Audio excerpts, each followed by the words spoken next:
I needed to work on myself. It wasn't just about the drugs or the alcohol or any substance, it was about me and that I needed to change, and step 4 was going to be the first step to really help me through that process.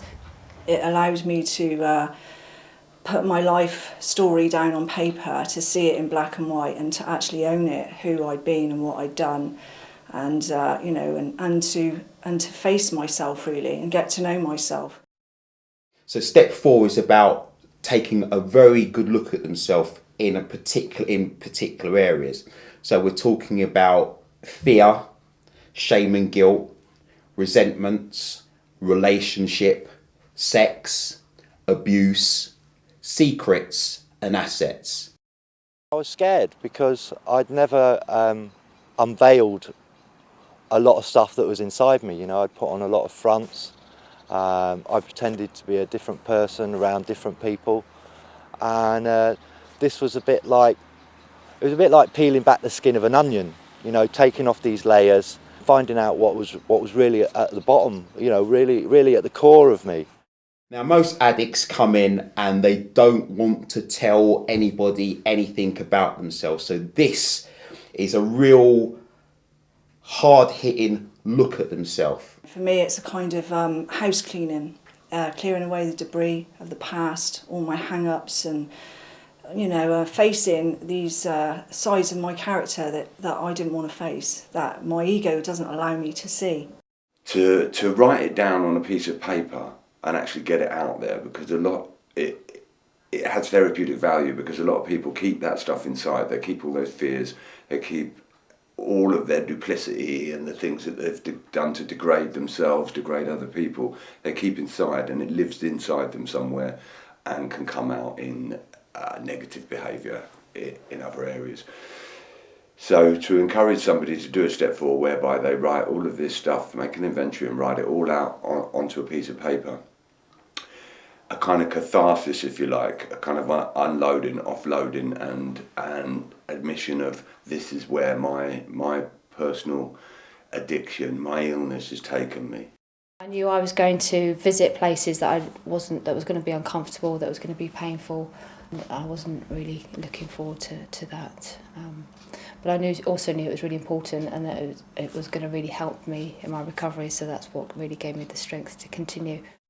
The difficulty with this step is the feelings. Addicts are known to suppress their feelings through drug and alcohol abuse. So this will bring up shame and guilt, some embarrassment, lots of fear. And addicts are used to suppressing their feelings, and they don't have anything to suppress it with.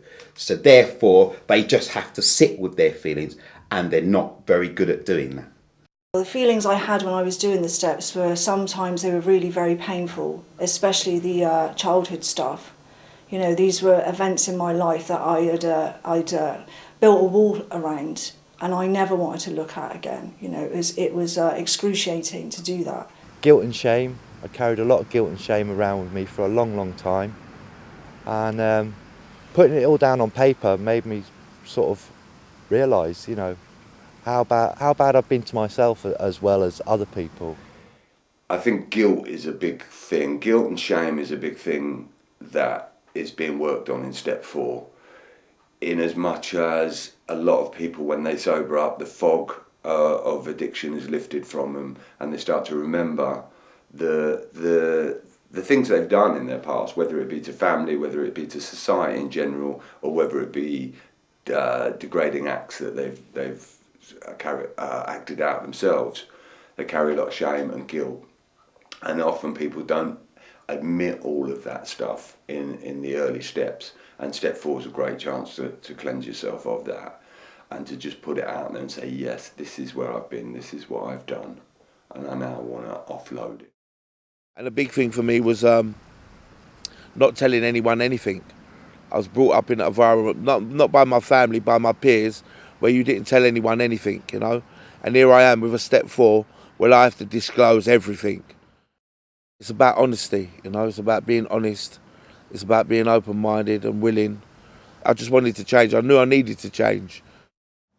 talking about things wasn't really, anything that I'd learnt to do, and so I became very hidden and very closed, and I would hide a lot of myself from other people, and so to actually reveal those parts of me, was difficult. The spiritual principle behind this step is courage. What we're asking somebody is to find the courage to take a real, honest, hard look at themselves in these particular areas. And that's all that's asked in this step. We don't ask them to focus on the next step, which is to share it with somebody. We just ask them to stop, take a look, be brutally honest with yourself about what you've done in these particular areas. And this brings up massive issues for people. Yeah, it can be harmful and it can be painful and it can be long and it can be drawn out, but it's as long as you make it, really. And I wrote about all the stuff, I wrote about the childhood stuff, about being beaten as a child and physically abused as a child, that was really painful to bring up and to remember. But I wrote about all that. I wrote about the acts of violence that I committed against others in order to fund my drug habit. The kind of stuff that we've done in addiction that we're not proud of all needs to go down on in the inventory. A kind of cleansing of the soul, if you like, a kind of owning where one's been in their addiction, and cleansing their soul of it, cleansing their psyche of it. It's not going to make it go away. It's not going to change the past, but it can change how you feel about it. I wrote about my self-worth and my self-esteem being on the floor, that I didn't value myself and I didn't have no principles, I didn't have no morals and I didn't have no values. And I had to write about all that stuff and put it down on paper. Yeah, it was hard, but I done it. There was a section on secrets, and I'd held on to stuff for years that I'd never told anybody. But in the end it was very rewarding. Some of the questions are very, very searching and quite painful, because some of the questions are asking about abuse that has happened to you and also abuse that you have caused to others. And so that's going to bring up a lot of shame. So if you're working with a loving sponsor or a counsellor, this is an area where people need to be really, really careful and really take care of themselves. It's quite difficult to look at yourself and to be thorough about it. You can skip across the top and say, oh yeah, well, I'm judgmental and I'm quite cynical. But when you start to look deeper, it makes you feel uncomfortable. Was I this person? I had so many resentments and so many fears, and I'd done so much harm to myself and to other people that, it was quite a painful step for me. But it was also the most liberating experience that I've ever had. When you see something on paper in black and white, it becomes very real. So I've got lots of perceptions about myself, lots of things that I believe about myself, but I put it on paper and it becomes something different again. And so it becomes very real, something that I can see in front of me. There's no denial once it's in front of me. I was asked to look at resentments that I held, resentments that I had, and at first I didn't think I had any resentments until I started looking at them and realised that I had quite a few. And through doing that process, I was able to let go a lot of those resentments and accept some of these situations and forgive people and myself. I had a lot of resentments towards a lot of people, and sometimes they were irrational resentments. My thinking had affected the way that I was, Through my addiction I got angry at a lot of people for no apparent reason, really. And it was time to look at this and realise that it wasn't about them, it was more about me. What I'd heard about Step 4 is about owning your part in things. And there was stuff in my childhood that, events in my childhood that was just, I had no responsibility for, and I could not understand where my part in it was. What I found later through doing the step and looking at these fears and resentments and harms, that my part in it was how I reacted to it and how I behaved later on in my life. We've talked a little bit about guilt, we've talked a little bit about shame, there's anxiety and a whole variety of painful issues that we carry in and we work on in Step 4. However, it mustn't be forgotten that in amongst Step 4 we also look at our assets and we consider the positive attributes that we have as human beings. And there's many. you know, people who have just drowned those out through addictive patterns. But there's many positive attributes, and obviously each individual has different positive attributes. We've all got qualities. We've all got good qualities about us. But when I'm caught up in addiction, you know, I don't have many assets, you know, because I'm doing what I'm doing, and I need to do what I need to do in order to get drugs to fund my habit or to get alcohol. The guilt and shame is kind of replaced with acceptance. You know, you kind of accept the things, a bit like the Serenity Prayer, accept the things you cannot change, you know. I can't change the past, but I can change the future. I'm not a bad person, realising that a lot of my bad traits had come from my using, you know. I'd got into a negative way of thinking, you know. I didn't like myself, so how could I like anybody else? This enabled me to look at the good points in my life, which for years I'd never been able to do.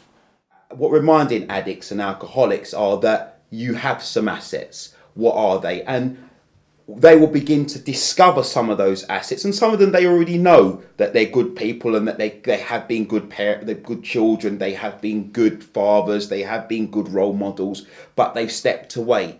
But whilst in treatment, or sometimes when they do this out in the community with a loving sponsor, they will begin to see that they've got some good qualities.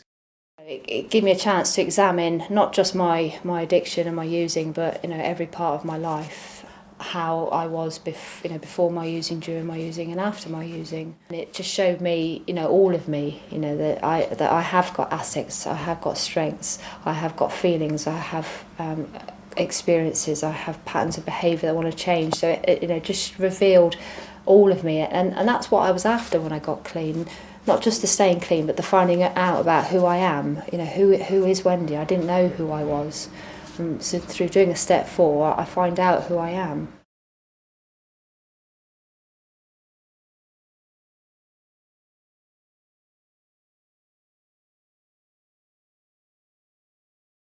Step 4 and 5 tend to go together because step 4 is a process of an inventory, looking at somebody's inner self, and step 5 is sharing it with one other person and God, or the higher power, or that power outside themselves, whatever they want it to be. It's probably the nearest equivalent, I guess, to a non-religious confession. If you've written a step 4 inventory and you're moving into step 5, you need to be reading it. There's no point putting it in a drawer and sitting there and letting it fester, because that's the same as keeping it all inside and holding it in your own mind and in your own heart. Having it in a drawer, in a bottom drawer in your house, will almost be like having mushrooms growing in that drawer, and they're like a fungus. They'll just grow and grow and grow, and they'll still continue to feed off of you. It's going to be shared in a confidential, enclosed space in which they can let go of the negative, of the sometimes shameful or difficult things that they acknowledge from their past, and let go of them. Most addicts come in, most alcoholics come in with trust issues. They've never trusted the soul. So many hurdles have been put up because of their behaviours and the things that they've done to people. So what we're asking somebody to do, and it's a massive fear, is to trust another human being. Very fearful about letting someone into my life, letting someone know about my deepest, darkest secrets. You know, there was stuff I told my sponsor that I'd never told anybody, you know, and I probably wouldn't tell anybody again. This can be a difficult step because you're going to sit down with someone, hopefully, that you trust, either your counsellor or a sponsor, and you're going to admit and take ownership of the exact, you know, nature of your wrongs. The wrongs that you've done to other human beings, the wrongs that you've done to your family, the wrongs that you've done to society. And it can be difficult. You might think that you're going to be judged. There's things in there that you don't really want to admit. And you have to talk about this to your sponsor or to a counsellor, and get down to the nitty-gritty. Just the process of talking to somebody else is a process of letting go of what might have been a secret, or something that they've held on to that other people are unaware of that would maybe continue to plague them in their lives. You can read it to whoever you want, but I read it to my sponsor. I built up a relationship with my sponsor, and through working steps 1, 2 and 3 with her, I'd already built up a relationship where I trusted her. I knew that I was going to be safe. I knew that she would give me everything I needed to read out my inventory, which I knew was going to be difficult. Again, writing it's one thing, reading it out to somebody else and sharing these, very deep and personal things about myself. To dig deep and get it all out, finally. Because there's things that I held on to for 30 years, Things that I'd held on to, things about harms that I'd caused others, things that, that I'd held on to and I'd kept secret. I kept it all secret from everyone, If you can share that with another person, it's a true catharsis. It's a kind of letting go. It's an ownership of this is where I've been, this is how it's been for me, and I'm ready to move on from it. I've owned it, I accept it, and I'm ready to move on. For me it was an achievement. I never thought I would ever do that. I was able to open my heart and get very vulnerable and disclose every part of my inner being and my soul, and I really never thought I would do that for anybody. For a long time I thought that my addiction was just about me. I didn't think anybody else thought like me or anybody else acted like me. And it was only when I started working the steps that I realised that, we can identify with each and everyone's addiction in some way. You just think you're the only one that has done these things, or the only one that has experienced these things, and it's just remarkable. It is truly liberating. And the spiritual principle in step 5 is integrity. Having the integrity or having the faith to have done this moral inventory correctly, follow the process right through, and knowing that it's going to be okay, knowing that I've done the right thing, I'm working with the right person, and the right result's going to come from it. And that's massively important. It says we admitted to God, I have an understanding that my higher power already knew about my wrongs, so, I didn't really struggle with that, God sees all. Although I'd been very distrusting and trusted nobody, I knew I had to kind of take that leap of faith. Almost to me it was kind of walking blindfold, and just reaching out and hoping to find something to latch onto. My higher power is a loving, caring, kind higher power, that ain't gonna send me to hell because I've committed wrongs or whatever. It's forgiving, it's loving, and it just wants me to do the right thing. And as long as I do the right thing, I'm gonna be okay. And doing step 5 was part of doing the right thing, and continue to do the right thing today. And reading it out, seeing it in black and white, I was able to see it for myself through my mind and to understand it and to feel it again, but also by speaking it to somebody else. I was speaking it to my higher power, because my higher power is with me at all times. I felt a lot of feelings reading it out. I've re-experienced that shame again as I spoke about things that I'd done. I became quite tearful as I wrote about some things. But she was just with me all the way through, and she'd identify back with me, she'd support me, she'd just talk with me, and I just knew that she was there with me, which made it a lot easier. I felt nervous, I felt anxious, at times I felt physically sick, and felt a lot of remorse, a lot of shame, a lot of guilt, shed a few tears. But I knew it had to be done. If I was going to change and apply the steps to my life, I knew that I'd have to do step 5. In the end, I realised that I didn't have to feel guilty and ashamed about it. It was part of the moving on process. I felt absolutely relieved that I'd got all this stuff out. This stuff that these events that I never thought I would ever speak to anybody about. And I felt, a sense of peace, so yeah, it was an amazing experience, really.